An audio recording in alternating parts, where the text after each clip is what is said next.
Livro de João, capítulo 2, a partir do verso 1.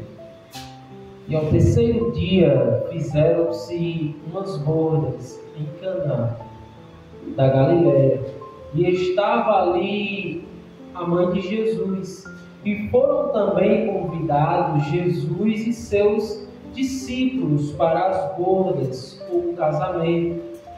E faltando o vinho, a mãe de Jesus lhe disse: não tem vinho. E disse Jesus: mulher, que temos em comum, que tenho contigo? Ainda não é chegada a minha hora. A sua mãe lhe disse aos empregados: fazei tudo quanto ele vos disser. E estavam ali postas as 6 talhas de pedra para a purificação dos judeus, e cada uma cabiam 2 ou 3 petrecas, são uma medida.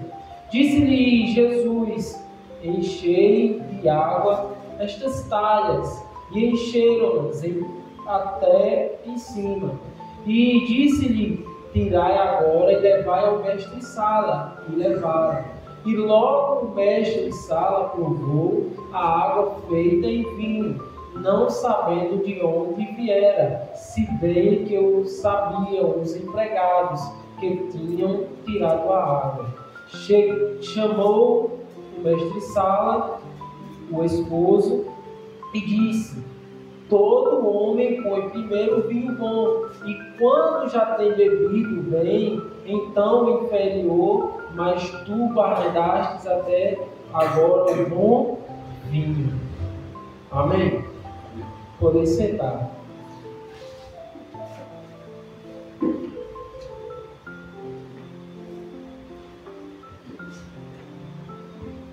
Essa é uma história que todos nós já ouvimos pregações, mas é uma história muito interessante porque tem pontos, tem coisas que Jesus nos ensina através dessa mensagem, através do livro de João. E é interessante que no verso 5, a partir do verso 5, verso 3, já tem coisas interessantes, mas olha só, vai dizer que o vinho se acabou, não é assim? Maria vai dizer, não tem vinho, isso no verso 3, já no finalzinho do verso 3, vai dizer que não tem vinho. E aí é que eles chamam Jesus, porque até o momento vai dizer que Jesus ele foi convidado. Mas aí quando diz que não tem vinho, o vinho se acaba, aí no verso 4 vai dizer: e disse Jesus, porque chamaram a Jesus. Então, nós já aprendemos com a mensagem que tem horas que algo dá errado na nossa vida, tem hora que algumas coisas se acabam para que eu e você venhamos chamar Jesus. Porque às vezes está dando tudo certo, aí eu não lembro de Jesus. Mas aí quando o vinho se acaba, aí a história vai contar que chamaram Jesus, porque houve um problema, houve uma situação que precisava da ajuda de Jesus. Então, aí nós precisamos aprender que não podemos só chamar Jesus quando algo dá errado, mas às vezes quando dá errado é porque eu preciso chamar Jesus para a minha vida. Amém? Amém.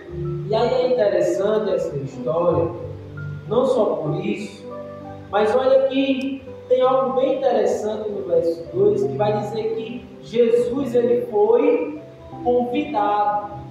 E aí, Jesus sendo convidado, acontece um milagre.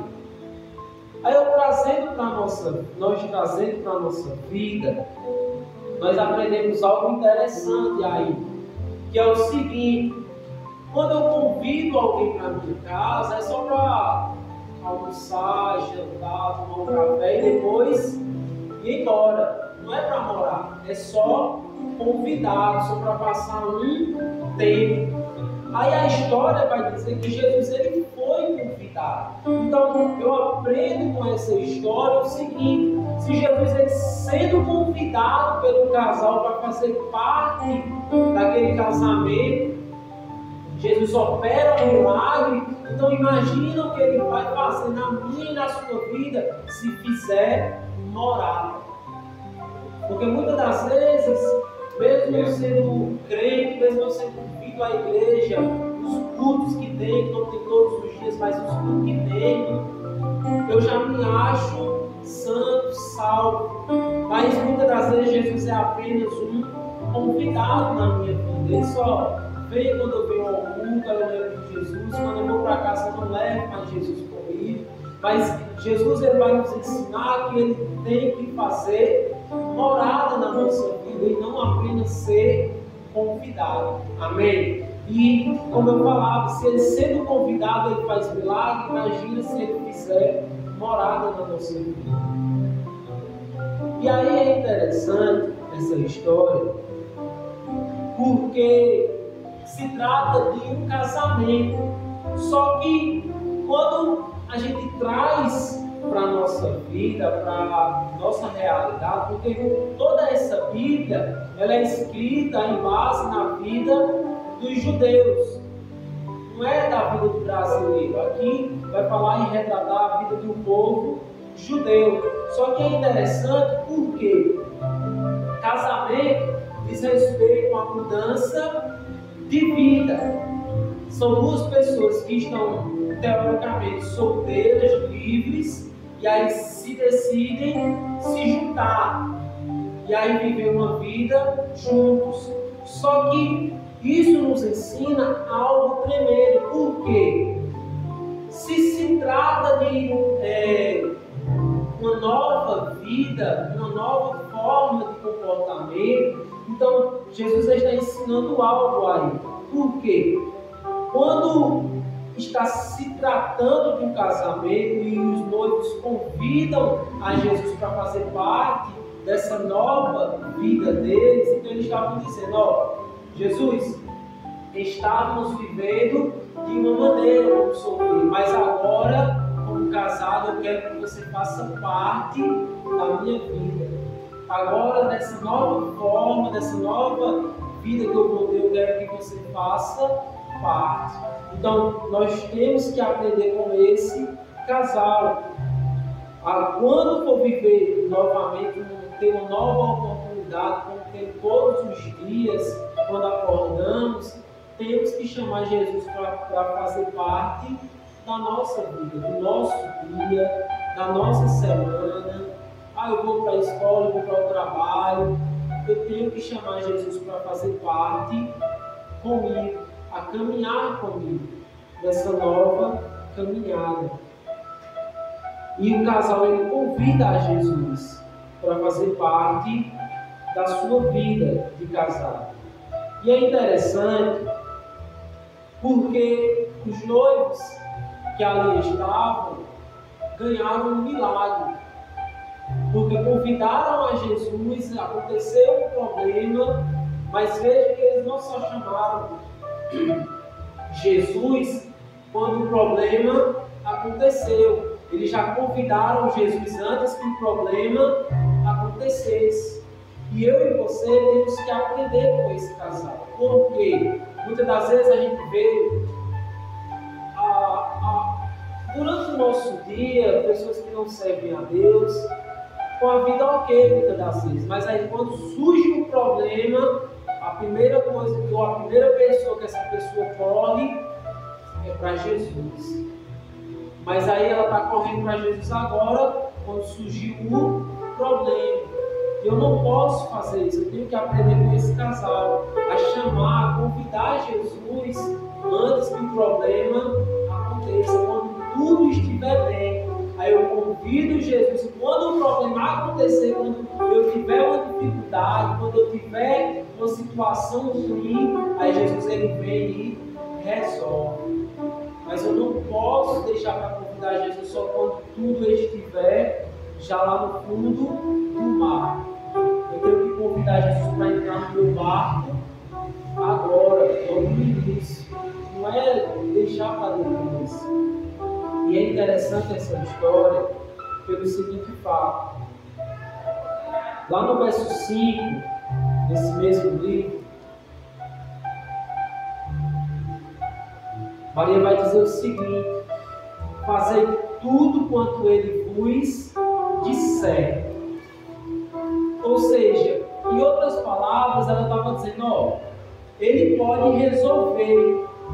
Tem um problema aqui, ele pode resolver. Faça tudo que ele disser que vai ser resolvido. E nós aprendemos com essa passagem, com esse verso 5, o seguinte: que muitas das vezes eu entrego algo a Jesus, ó Deus, cuida da minha vida, abençoa a minha família, abençoa o meu emprego, abençoa a minha casa. Eu entrego as coisas a Deus. Mas aí eu não faço como Maria, eu não acredito como ela. Que é o quê? Ó, tá aqui o problema, me ajuda a resolver.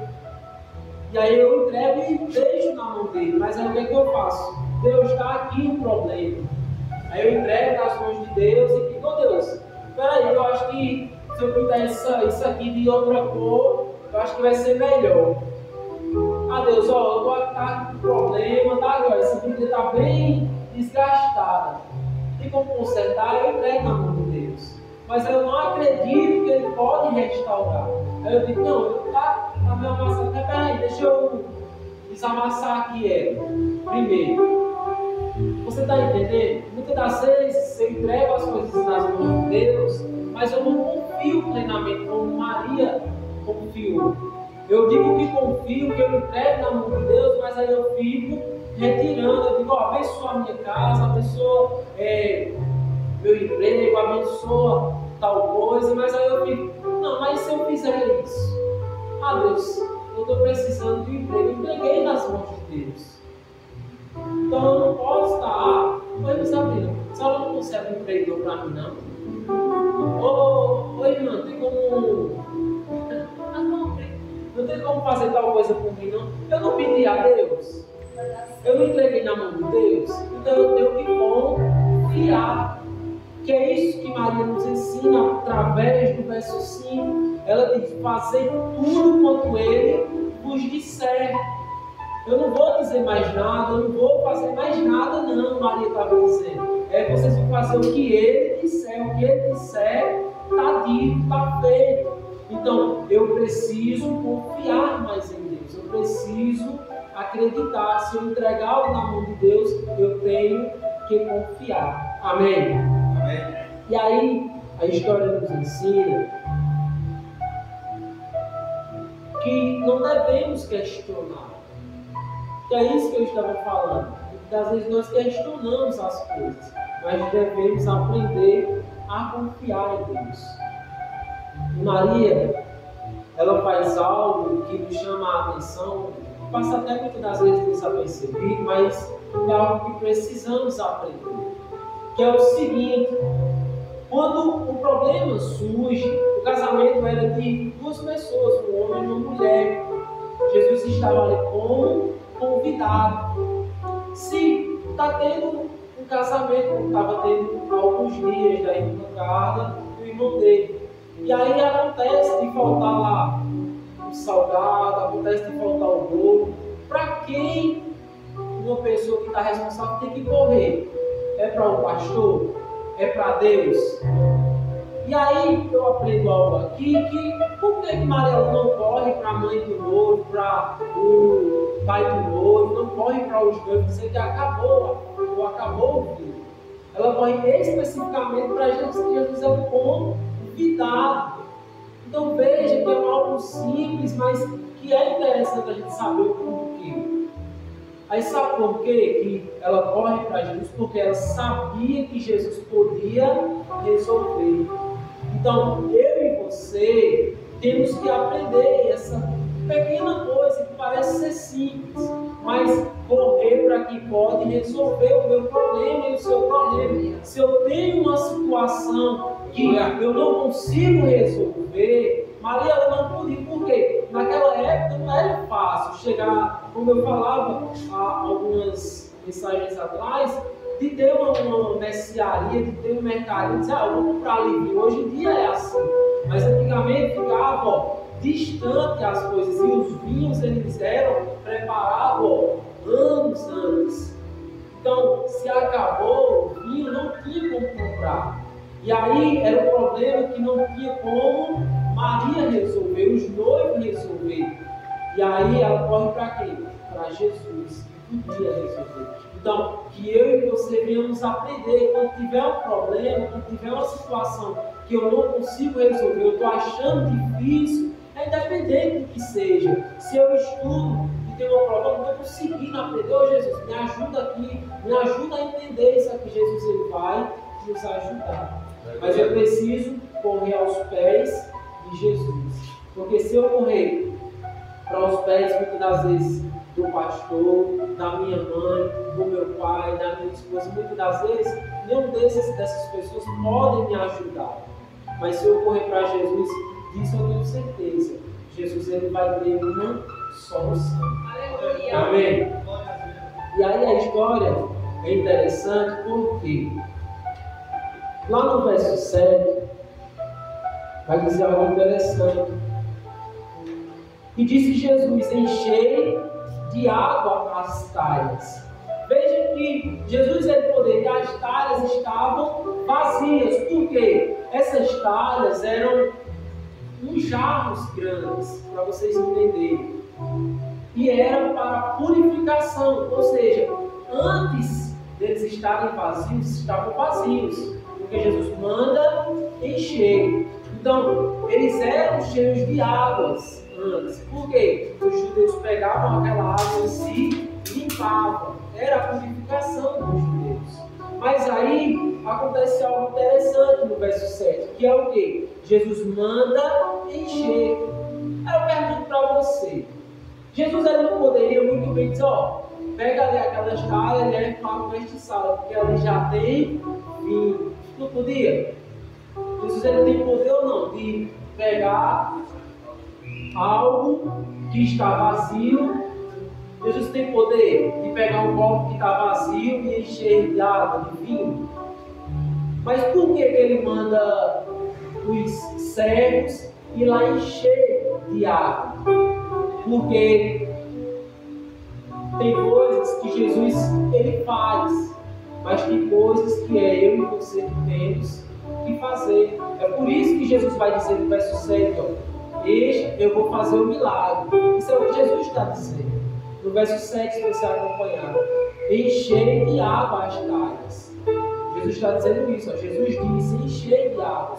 Por quê? Estavam vazios. Jesus poderia deixar cheios lá de vinho já, mas ele diz, ó, vocês não podem transformar a água em vinho, mas isso aí eu posso. O que vocês podem fazer é o quê? Encher de água. Então, o que eu posso fazer, eu tenho que fazer. Mas o que é para Jesus fazer, que é o milagre, o impossível, aí ele se responsabiliza. Mas até lá eu preciso encher os potes. Amém? A história do casamento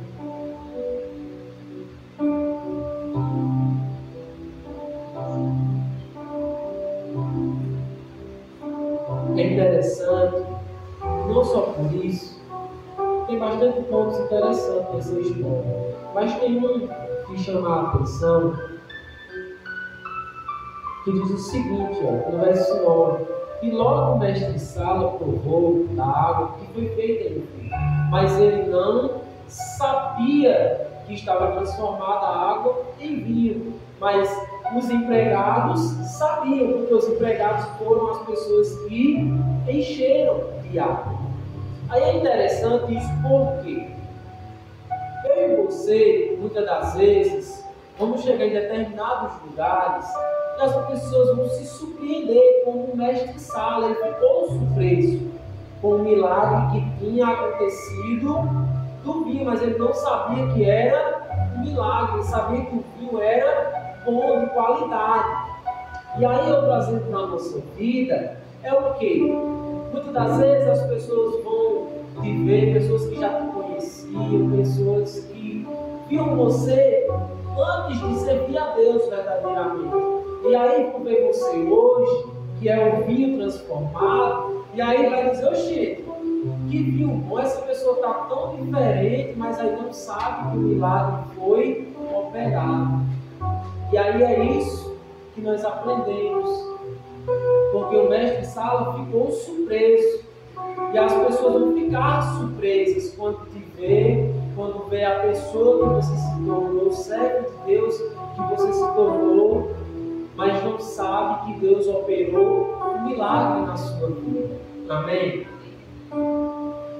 Essa história, ela me chama muito a atenção, eu gosto muito dessa história do milagre, do primeiro milagre de Jesus, né? Esse foi o primeiro milagre que Jesus operou, por um detalhe muito bonito que acontece nessa história, que é o seguinte, olha só, vinho, ele simboliza no Novo Testamento, né?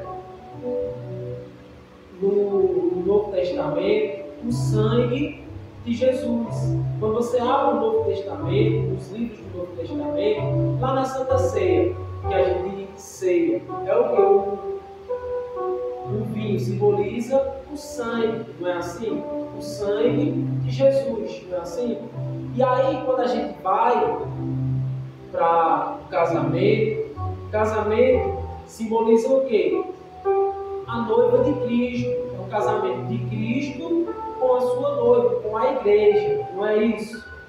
E aí, quando a gente lê o verso 5, que está dizendo o seguinte, ó, o verso 5, não tem vinho, não é isso que Maria vai dizer? Em outras palavras, para você poder entender essa mensagem, quando Maria diz assim, ó, não tem vinho, Jesus, acabou-se o vinho. O vinho representa o quê? O sangue, não é o sangue? Então, Maria estava dizendo assim para Jesus, ó, acabou-se o sangue, em outras palavras. Mas aí, quando eu vou para a Bíblia, quem lembra da Arca da Aliança, lembra que a reconciliação de Deus com os homens era através do sangue. Matava-se o quê? Um animal, que era um cordeiro, puro, limpo, matava, pegava o sangue e se derramava sobre a tampa da arca. Isso para quê? Para ter uma reconciliação com Deus, para que o homem pudesse ter acesso a Deus. E aí, quando a gente vai para essa parte do capítulo, do verso 5, que Maria diz assim, Deus, Jesus, acabou-se o vinho. Ela está dizendo o que em outras palavras? Acabou a esperança de se reconciliar com Deus. Os judeus, que era o povo que a gente está falando aqui, não tinha mais esperança de se reconciliar com Deus, de ter mais contato com Deus por conta do pecado.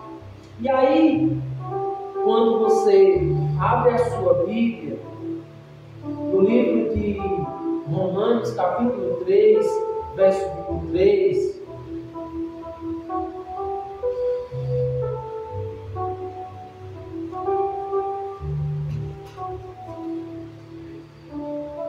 Romanos capítulo 3,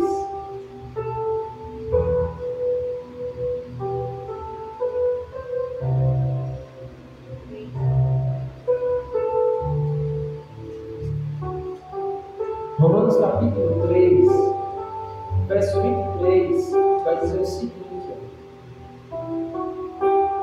porque todos pecaram e destituídos estão da glória de Deus, sendo justificados gratuitamente pela graça, pela redenção que há em Cristo Jesus, ao qual Deus pôs para propiciação pela fé no sangue, para demonstrar a justiça pelos remidos,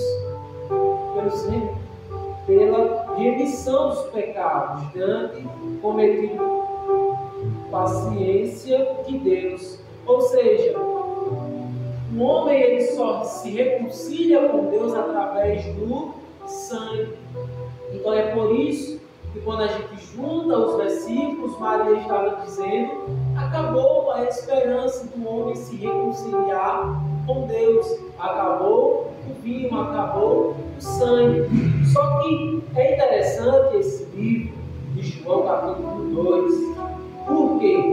Quando você lê o capítulo 2, verso 1, diz o seguinte, abra aí a sua Bíblia novamente, no livro de João, capítulo 2, verso 1.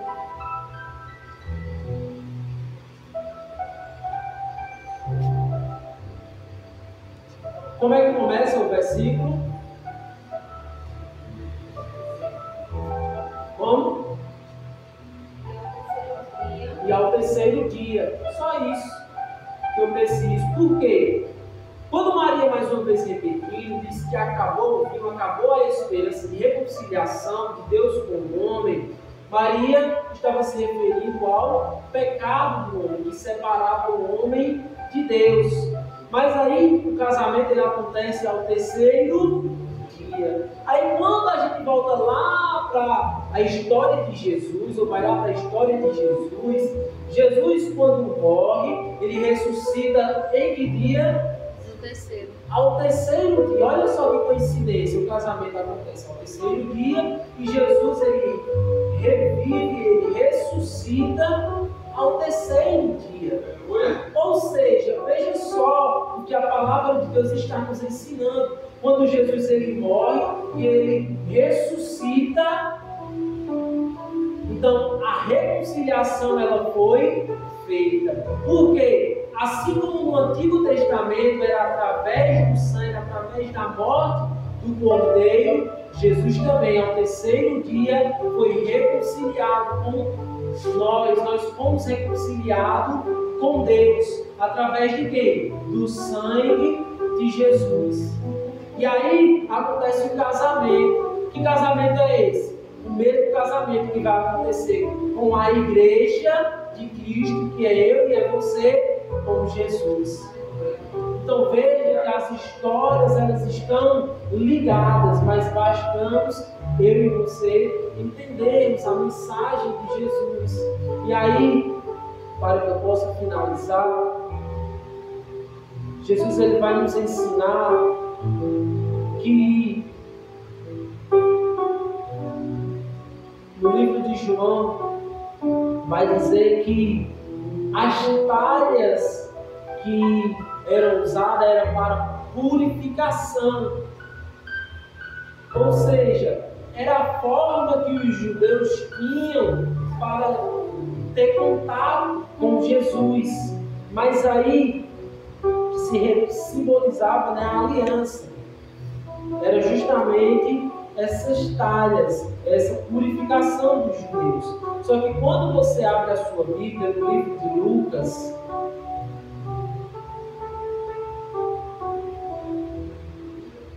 Lucas capítulo 22,